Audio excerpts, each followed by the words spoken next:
Hello everyone, अपना reaction पर आपका स्वागत है। आज हम जिस वीडियो पर रिएक्ट करने जा रहे हैं उस वीडियो का टाइटल है अपने घर को ही गुरुकुल कैसे बनाएं। तो अगर आप न्यू है चैनल को सब्सक्राइब कर दीजिएगा, लाइक कर दीजिएगा, शेयर जरूर कर दीजिएगा। तो वीडियो को शुरू करते हैं। ओम सभी को नमस्ते जी। आज हम बात करेंगे कि घर को गुरुकुल कैसे बनाएं।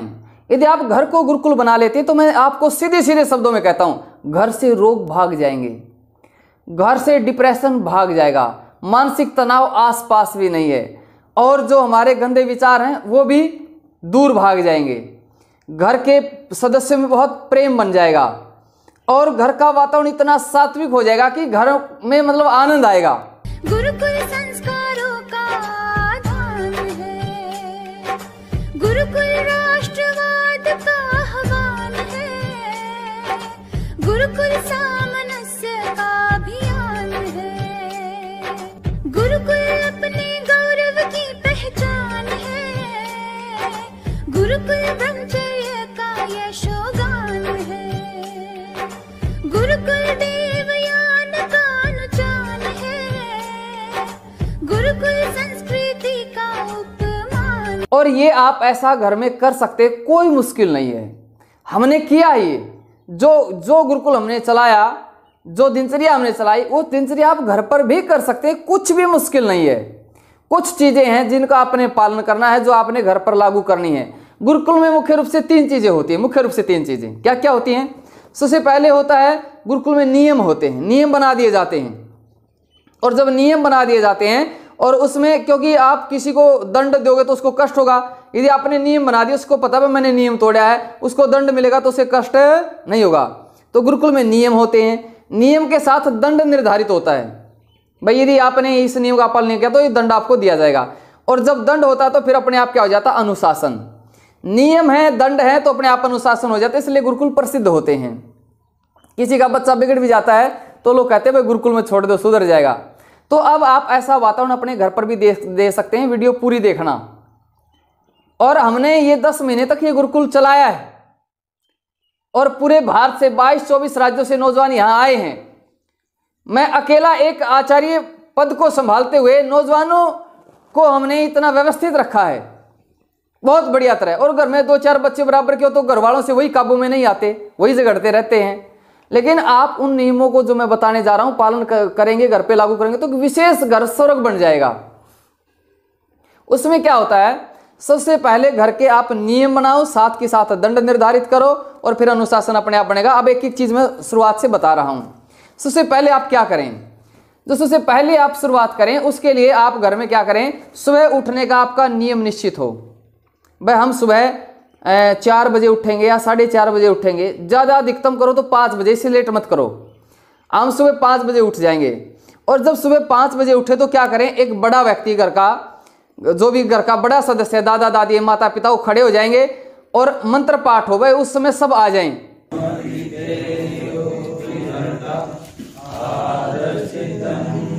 एक घंटी ले आओ, बल्कि छोटी सी, जो घंटी या मंदिरों में बजाते छोटी घंटी बजाओ कि घंटी सुनते सबको आना है और सबको एक लाइन में पंक्ति में खड़ा हो जाना है। तो उससे क्या हो? बड़ा व्यक्ति, आपको मान लीजिए मंत्र नहीं आते तो गायत्री मंत्र बोल लो। भाई हम 5 बार गायत्री मंत्र का उच्चारण करेंगे कि हम 5 बार गायत्री मंत्र बोलेंगे। गायत्री मंत्र बोलने के बाद क्या हो? सब छोटे उन बड़ों के चरण स्पर्श करें।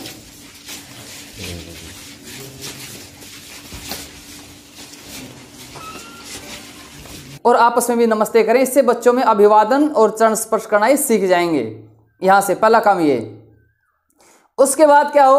उसके बाद शौच आदि से निवृत्त हो जाएं और फिर आपका समय निश्चित हो। इसके साथ ही आप ये भी बना दें, भाई जो सुबह उठकर नहीं आएगा उसका सुबह का नाश्ता बंद रहेगा, उसको सुबह का रास्ता नहीं मिलेगा। ये नियम बना दें आप कि सुबह इतने बजे उठना है और जो इतने बजे नहीं उठेगा उसका नाश्ता बंद। उसके बाद क्या करें? भाई सब शौच आदि से निवृत्त हो लेंगे, शौचालय आदि जाएंगे। उसके बाद आप व्यायाम का समय निश्चित करो। इतने बजे फिर घंटी बजेगी, भाई इतने बजे घंटी बजेगी और सबको व्यायाम के लिए इकट्ठे हो जाना। सब एक साथ व्यायाम करेंगे। और जो व्यायाम नहीं करेगा उसको क्या करो? उसका दोपहर का भोजन बंद रहेगा, उसको भोजन नहीं मिलेगा।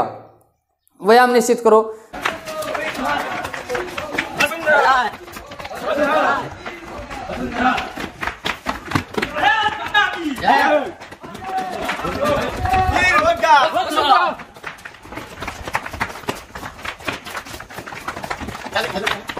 व्यायाम के बाद फिर क्या होता है, आपका जो, यदि आप आर्य हैं तो आपका संध्या उपासना हवन, आर्य नहीं भी है तो भाई आपको ईश्वर का ध्यान तो करना ही चाहिए, हवन भी यथा सामर्थ्य करें और ईश्वर सामर्थ्य देगा। हवन का संध्या उपासना का आपका समय निश्चित हो कि इतने बजे हमारा संध्या उपासना और यज्ञ एक साथ होगा।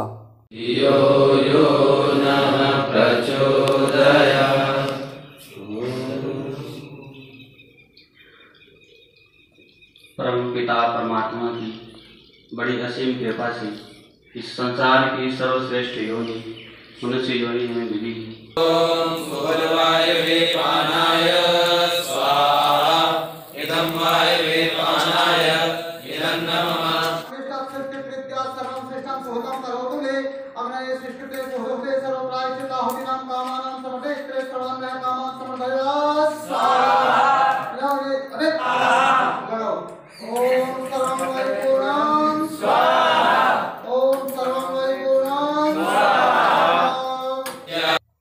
और वो भी आपकी घंटी हो जो संध्या उपासना यज्ञ में नहीं आया उसका क्या होगा, नाश्ता भी बंद रहेगा और भोजन भी बंद रहेगा, ये जरूरी है।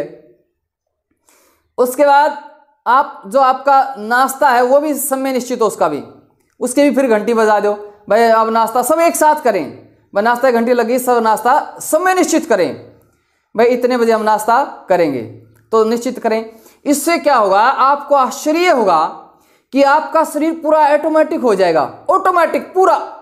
आजकल लोग क्या कर रहे हैं, जो चीज़ ऑटोमेटिक नहीं उसको ऑटोमेटिक कर रहे हैं। क्या, दरवाजे के आगे चले जाओ दरवाजा अपने आप खुल रहा है, टूंटी के नीचे हाथ करो पानी अपने आप आ रहा है, लाइटें अपने आप जल जाती हैं। और जो हमारी चीज़ ऑटोमेटिक होनी चाहिए, भूख अपने आप लगनी चाहिए, भूख की लगने की दवाइयाँ लेते हैं, भोजन अपने आप पचना चाहिए, भोजन पचने की दवाई लेते हैं, पेट अपने आप साफ होना चाहिए, पेट साफ होने की दवाई लेते हैं, नींद अपने आप आनी चाहिए, नींद आने की दवाई लेते हैं। यदि आप ये दिनचर्या करेंगे तो ये शरीर ऐसा ढल जाएगा, उसी समय आपको भूख लगेगी, उसी समय आपका पेट साफ होगा, बिल्कुल आपको पता चलेगा, आंखें बंद होनी शुरू हो जाएंगी।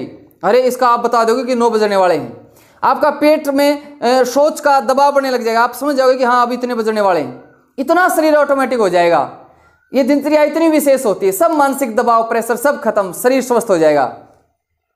तो आपने इसको ये कर लिया, तो सुबह नाश्ता हो गया। अब क्या होता है, दोपहर का भोजन कोई नौकरी जाता है, कोई स्कूल में जाता है, वो तो निश्चित हो नहीं पाता है।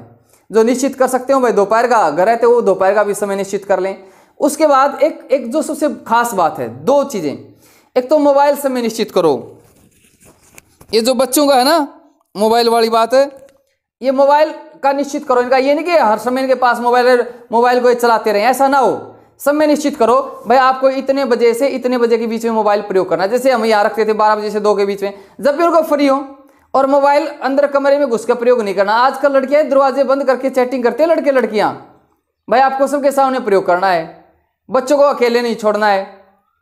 तो इसलिए मोबाइल निश्चित कर लो और जमा करो भाई आपको उतने बजे से उतने बजे के बीच में ही मोबाइल दिया जाएगा, हर समय आपके हाथ में मोबाइल नहीं रहने देंगे। एक और काम, एक घर के कार्य बांटो। गुरुकुल में क्या होता है, कार्य बंटते हैं, पर्याय लगती है, जिसको पर्याय कहते हैं। भाई आपको ये संविधाएं काटनी है, आपको भोजन बनाना है, आपको भोजन बांटना है, और फिर वही कार्य 1 महीने बाद फिर चेंज कर दो, फिर वो काम दूसरे को बदल दो, ऐसे चेंज से बदलता रहे। भाई आप देख रहे हैं गुरुकुल कुंभाखेड़ा में ब्रह्मचारी आज फिर कढ़ाई चढ़ा रहे हैं, फिर यू गाजर पाक पूरा बढ़िया घोट रहे हैं। भाई अपना गुरुकुल कुंभाखेड़ा है, यहाँ वृक्ष तो कम है लेकिन यहाँ पर पक्षी अधिक से अधिक आए, इसके लिए प्रतिदिन इन ब्रह्मचारियों की पर्याय लगा रखी है, ड्यूटी लगा रखी है। वह पक्षियों को अनेकों जगह पर दाना डालना है आपको पूरे गुरुकुल में। तो ये सबको कार्य सौंप दो, बांट दो। घर का कोई बड़ा व्यक्ति सबको कार्य बांटे, भाई आपको ये करना, आपको वो करना है। तो इसमें आपस में लड़ाई झगड़े से भी बच जाते हैं। फिर उसके बाद क्या हो, शाम को यदि आप व्यायाम कर सकते हैं तो बहुत अच्छा है। शाम को व्यायाम का समय निश्चित करें, भाई इस समय सब साथ में व्यायाम करेंगे। भाई अपने ब्रह्मचारी कबड्डी का खूब आनंद ले रहे हैं और खूब ये आनंद से खेल रहे हैं। अब ये सूरज जी रेड मारने जा रहे हैं, जाओ जल्दी।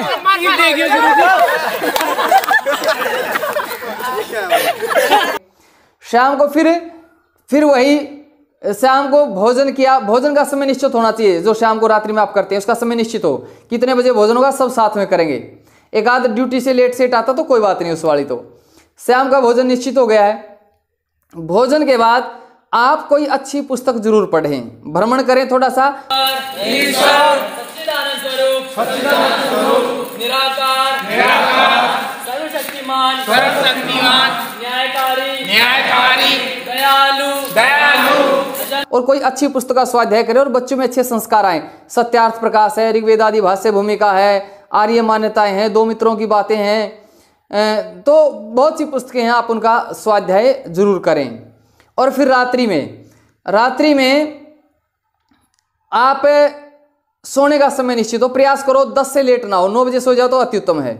क्या हो ये निश्चित हो भाई, रात्रि का जो आपने 9 बजे किया या सोने का 10 बजे किया, क्या हो उस समय फिर वही एक घर के जो बड़े सदस्य हैं वो सामने आए, बाकी विद्यार्थी या घर के सदस्य उधर रहें। और फिर आप यदि रात्रिकालीन मंत्र जानते तो रात्रिकालीन मंत्रों का पाठ करें, नहीं तो फिर गायत्री मंत्र बोलें। और रात्रि को फिर सब बच्चे और छोटे बड़ों को चरण स्पर्श करें, आपस में अभिवादन करके फिर रात्रि में सो जाएं, सब लाइटें बंद हो जाएं और नियम हो इसके बाद कोई भी जागेगा नहीं, ये नियम हो जाए। तो आपने ये नियम हो गया।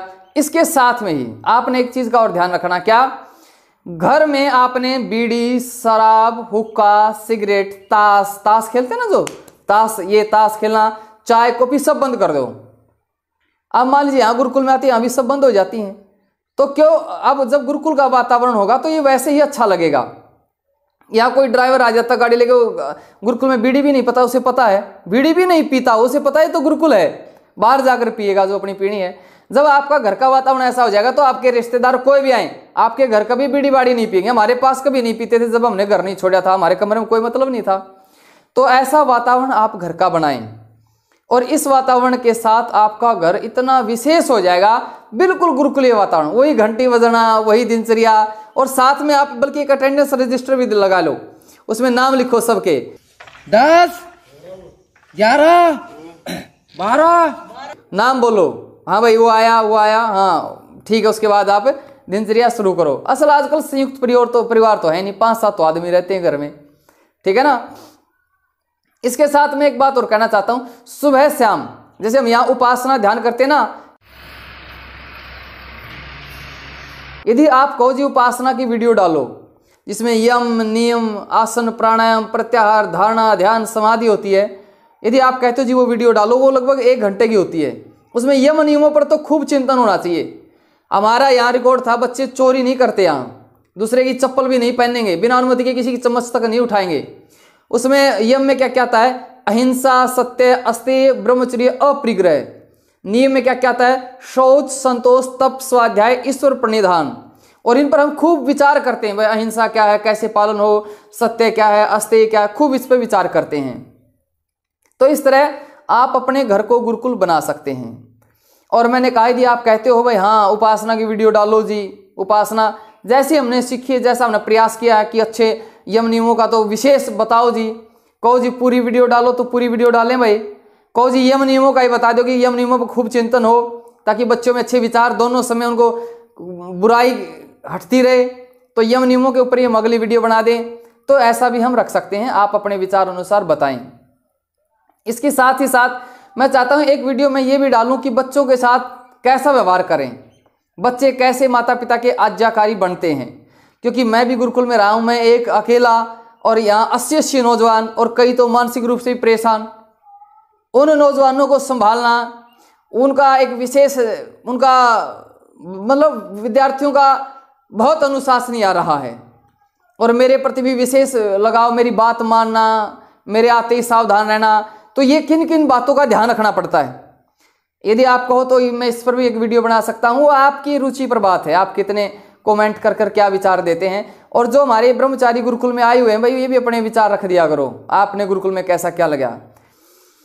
तो उम्मीद है आपको ये वीडियो पसंद आई होगी और मैं कहता हूँ आज ये घंटी ले आओ, घंटी शुरू कर दो। घंटी नहीं है तो कोई और संकेत शुरू कर दो भाई, इतने बजे आप सबको उठना है, ठीक है जी। और कोई बात आपको पूछनी हो तो आप कमेंट करके बता देना, हम उसमें आपको बता देंगे।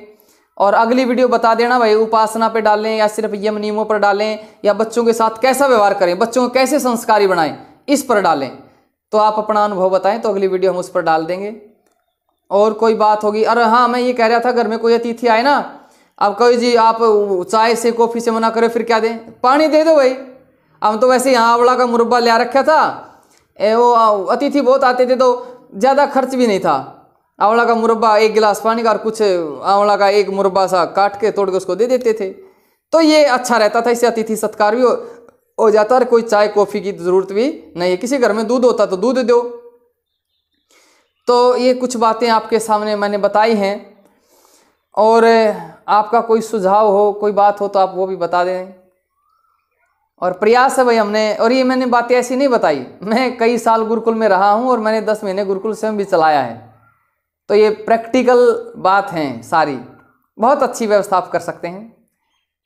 धन्यवाद सभी को, नमस्ते जी। तो वीडियो यहाँ पर कंप्लीट होती है और काफ़ी इंटरेस्टिंग वीडियो थी। और जैसे इन्होंने कहा कि जैसे गुरुकुल में जो जिस तरीके के रूल रेगुलेशन होते हैं, अगर आप घर पे भी उन रूल रेगुलेशन को लगाते हैं तो घर का वातावरण भी इसी तरीके से हो जाएगा। तो सही है, ये भी होना चाहिए। जो हमारे बड़े बूढ़े जो बुजुर्ग थे उनके सेम यही रूल्स हुआ करते थे, कुछ 1-2 को इधर उधर कर दो, नहीं तो हमारे तो ऐसी गाँव में अभी भी इसी तरीके के, अब तो पता नहीं, जब हम छोटे से थे तो ऐसे ही हुआ करते थे। हमारी दादी सुबह को 4 बजे उठती थी, वो अपना नहाने के बाद में अपना पूजा पाठ करती थी, घंटी बजाती थी, सबको जगाती थी, फिर हम नमस्ते करते थे, ठीक है। और जो बड़े थे वो पैर छूते थे, तो इस तरीके का इन्वायरमेंट था सेम, ठीक है। खाना खाने का टाइम भी उनको फिक्स था।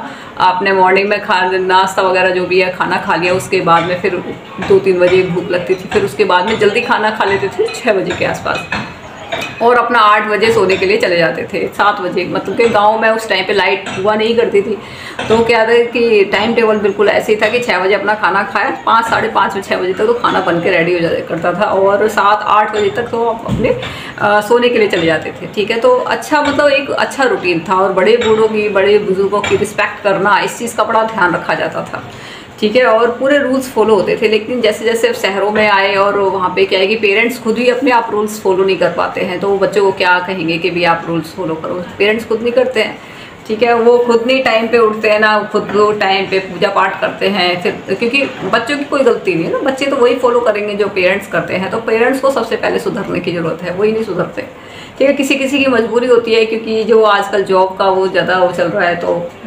जो पिता हैं, माता पिता हैं, कई बार तो 9 बजे आते हैं, कई बार 10 बजे आते हैं, 11 बजे आते हैं, जब फ्री होते हैं। किसी की नाइट शिफ्ट होती है, वो रात को ही चले जाते हैं, तो थोड़ा सा जॉब की उसकी वजह से भी थोड़ा सा डिस्टर्बेंस होता है, रूल रेगुलेशन नहीं बन पाते हैं। लेकिन कोशिश की जाए कि अपना रूल रेगुलेशन, जो आपके जो पुराने जो ट्रेडिशंस हैं, उनको तो आप कम से कम फॉलो करें। जैसे कि आप सुबह उठ के अपना गायत्री मंत्र बोलें, ठीक है। सुबह उठ के जो बड़े बूढ़े हैं, जो बुज़ुर्ग हैं, जो पेरेंट्स हैं, उनके पैर छुएं, ठीक है। उसके बाद में फिर जो है उनको बच्चे जो है उनको फिर दंड भी दिया जाए। उनको एक भाई अगर आपने ये काम नहीं किया, सबको अपने अपने काम बांट दे कि भाई ये तुझे ये काम करना है, ये काम करना है, ये काम करना है। उसके बाद में उससे क्या है कि, और उनको ये भी बता दे कि अगर आपने ये काम नहीं किया तो आपको ये नहीं मिलेगा, ये नहीं मिलेगा। तो उससे उनको क्या है कि जब उसकी क्या बोलते हैं पनिशमेंट मिलती है, तो उनको एक दुख भी नहीं होता कि भाई हमारे साथ में कुछ गलत हो रहा है, क्योंकि उनको पता है कि हमने काम नहीं किया इसलिए पनिशमेंट मिल रही है, ठीक है।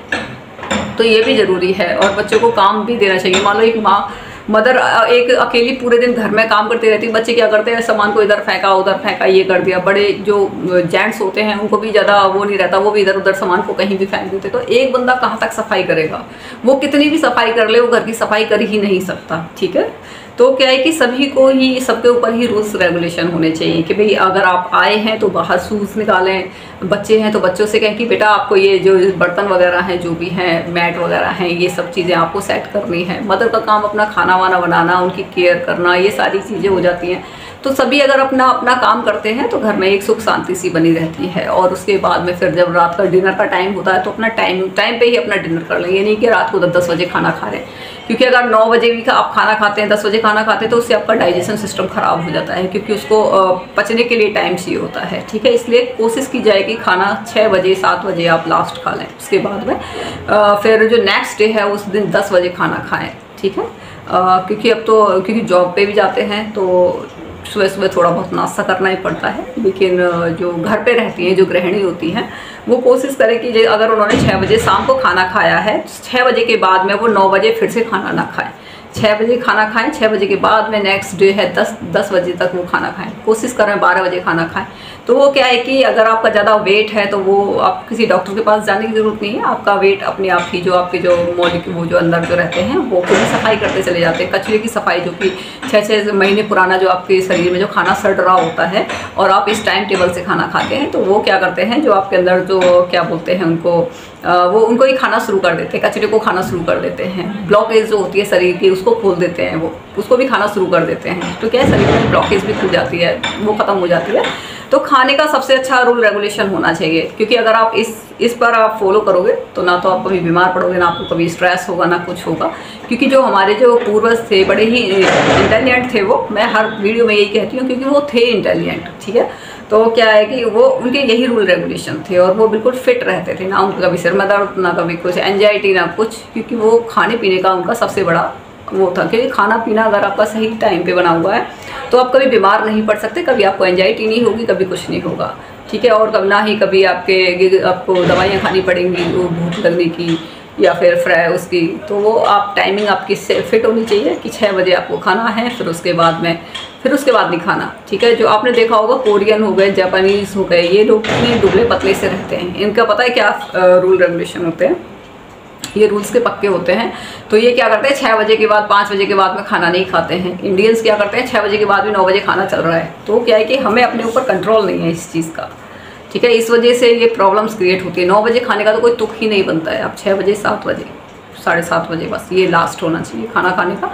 और कोशिश करें कि दूसरे दिन जब आप सो के उठते हैं तो आप 10-11 बजे खाना खाएं, जिससे कि जो आपका जो पेट में जो खाना पड़ा हुआ है वो अच्छे तरीके से डाइजेस्ट हो जाए, वो ठीक है, वो निकल जाए, फिर उसके बाद में सफाई रहे, तो फिर आपको कभी दवाइयों की ज़रूरत नहीं पड़ेगी, ठीक है। तो काफ़ी अच्छी वीडियो थी इनकी, और इनमें से ज़्यादा नहीं तो कुछ को तो फॉलो कर ही सकते हैं, क्योंकि सबके अपने अपने टाइम टेबल होते हैं। सबसे मेन होता है पेरेंट्स का। पेरेंट्स अगर ये टाइम टेबल फॉलो करेंगे तो बच्चे तो खुद पे खुद करेंगे। बच्चों की क्या इतनी वो है कि वो जो ऑब्जेक्शन उठाएंगे, ठीक है। बच्चे कोरे कागज़ की तरह होते हैं, आप जो लिखोगे वो उसी को ही वही उनके ऊपर लिख जाता है, ठीक है। तो पेरेंट्स को सुधारना पड़ेगा खुद को, क्योंकि पेरेंट्स वेस्टर्न कल्चर की तरफ ज़्यादा मूव करते जा रहे हैं, वो सुनते नहीं किसी की भी। तो काफ़ी अच्छी वीडियो है ये। और अभी जैसे केरला स्टोरी में आया था, तो जो बच्चे इधर उधर जो डायरेक्शन में चले जाते हैं उनका सबसे बड़ा रीज़न यही होता है कि हम बच्चों को दोष देना शुरू कर देते हैं कि बच्चे की ये कमी है, बच्चे की वो कमी है, बच्चे ने ये क्राइम कर दिया, वो कर दिया। एक्चुअल में उन्होंने कुछ नहीं किया, वो जैसा एनवायरनमेंट देख रहे होते हैं, जो उनके पेरेंट्स ने उनको सिखाया होता है, जो उनके स्कूल में चल रहा होता है, वो उसके अकॉर्डिंग ही चल रहे होते हैं, ठीक है। तो बच्चों को दोष देने से अच्छा है कि अपनी कमियों को देखें कि हमारे अंदर क्या कमियाँ हैं, ठीक है। और क्या था इनकी वीडियो में, और भी काफ़ी सारी बातें बताई थी इन्होंने, ठीक है। तो वीडियो को हम यहाँ पर ख़त्म करते हैं। अगर आपको ये वीडियो पसंद आई हो तो आप इस चैनल को सब्सक्राइब कर दीजिए, लाइक कर दीजिए, इसे शेयर जरूर कर दीजिएगा। Good bye.